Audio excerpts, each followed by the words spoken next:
Do you offer monthly subscriptions or lifetime access to your digital products? Today, I'm going to tell you which is a better strategy and which one is going to result in more money.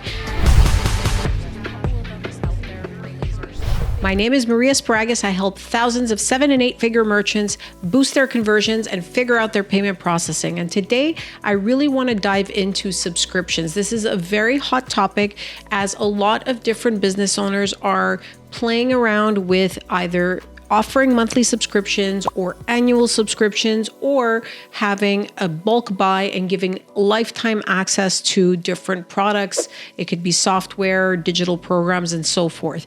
And today I really want to dive into each and tell you which one's going to make you more money and why. And if you wait until the end, I will give you a trick that will make you at least 5% more sales on your monthly subscriptions, guaranteed.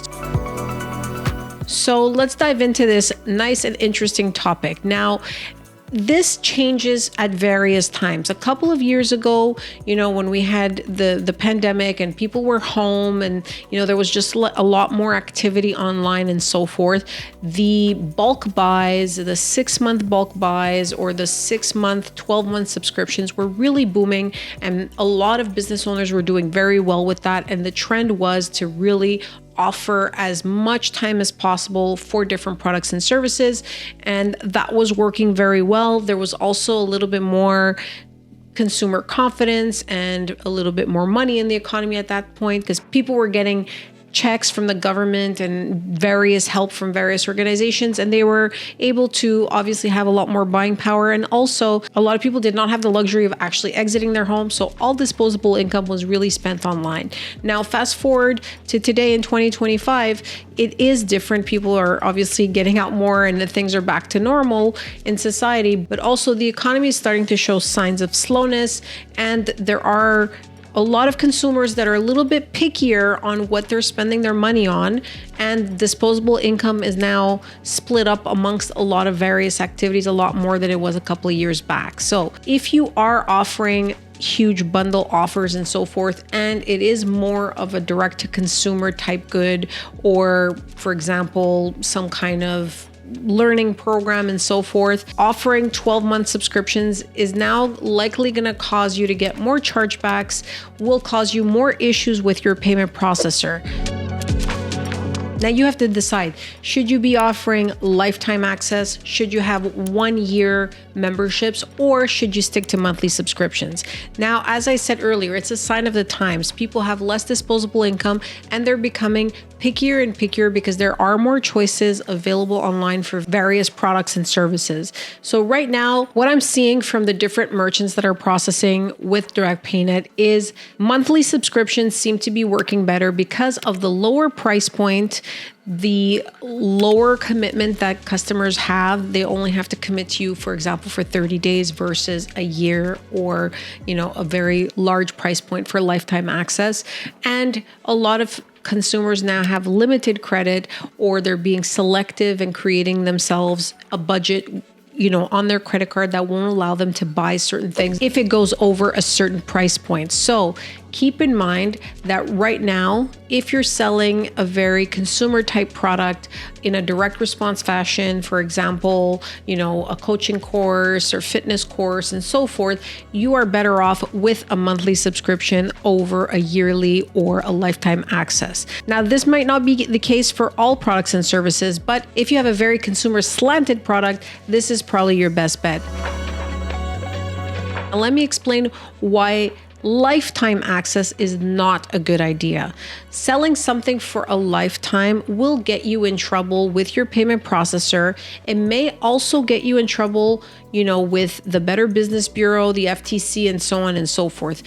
When you promise to give somebody lifetime access to something, that means in 20 years from now, they still should have access to this. Obviously, this is unreasonable because you cannot, for example, confirm whether something will work in 20 years, whether you still have servers to run whatever software or whatever the case is of what you're selling. So lifetime access is a very scary proposition for most payment processors. And one thing you have to keep in mind is that if your payment processor sees that you have a lifetime access, they will likely shut you down immediately, and you will have a lot of issues getting another payment processor unless obviously you change that membership to not be a lifetime access membership. So if you're offering anything with a lifetime access, you should really be rethinking that, because that will be a very big problem for you later on with customer complaints. If a customer complains in 5 years from now and you have promised them lifetime access to something and they're unsatisfied, technically you need to give them their money back. And obviously a payment processor is not going to like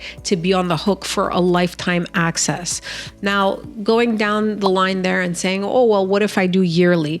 Yearly is something that gets done a lot more often. And again, depending on the type of product that you're selling and the ticket size, this could work for your business. But again, the higher the ticket, the more you're charging on the credit card, the more likely it is that you will get a decline either for insufficient funds or for other reasons. So if you go ahead with the yearly access, 1 year later, when it's time to recharge your customer for their subscription, I highly recommend that you get in touch with your customer and you get their consent. Visa and MasterCard actually mandate this. They mandate that businesses get consent if the subscription period is over 30 days.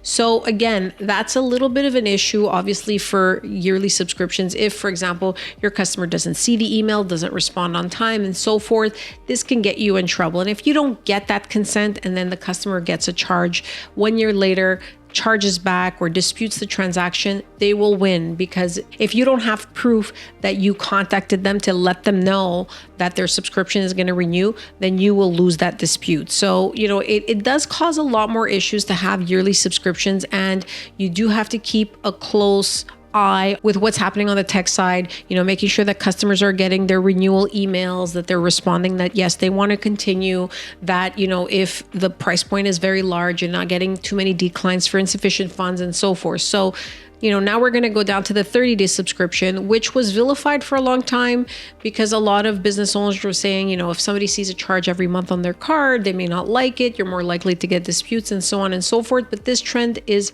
changing. A lot of customers actually appreciate being charged smaller price points every month, and they're used to having that, and it's easier for them to budget. And also, you'll get less declines. You don't have to get expressed consent from the customer if it's every 30 days. Again, of course, if you change the price to something else for whatever reason, then you have to let your customer know. But if you're charging, for example, $50 a month, and it's always $50 a month, you don't have to get expressed consent from the customer in order to charge them. So there is a little bit less resistance there, and the price points are lower, so you're more likely to get an approved transaction. So overall, as you're guessing, I do advocate for monthly subscriptions for more business to consumer type products. Anything that has to do with coaching, digital products, courses, and so forth, I would definitely recommend you take a look at how you can structure your business model to have a monthly subscription.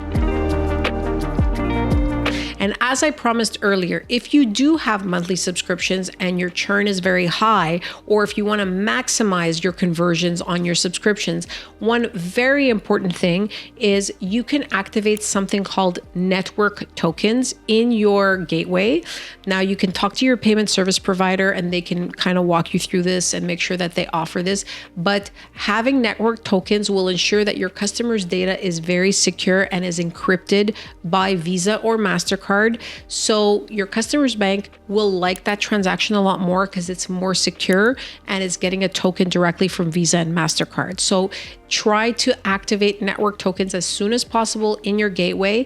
And one bonus tip, because I always like to give you guys as much information as possible, is as you're activating your network tokens, also speak to your payment service provider to activate Visa Account Updater and MasterCard Account Updater. What Visa Account Updater and MasterCard Account Updater are mechanisms to update expiry dates on credit cards or credit card numbers if somebody closes their card. So what that will do is if somebody's on a monthly subscription and whoops, their card expires and they get a new card in the mail, you don't actually have to contact them to get the new card information. It will automatically be updated by Visa or MasterCard. So all you have to do is make sure that you subscribe to this service. It usually is very low cost, under $1 per transaction in order to update a card. So it is definitely worth your while as a business to have this type of service, because it will update your cards. So any card that expires, any card that's closed that gets a new number and so forth, it just will automatically be updated and you continue billing the customer as usual. So these two things, network tokens and Visa account updater, MasterCard account updater, will definitely get you at least 5% extra conversions in your subscription. So don't forget to speak to your payment processor, and don't take it for granted that it's already activated. You actually have to manually add these features. So reach out to your payment service provider, make sure that's on. And if you need any more tips or any help with more conversions or a merchant account, feel free to contact myself or a member of my team at Direct Paynet, and we'll be happy to assist you. Have yourself a great day.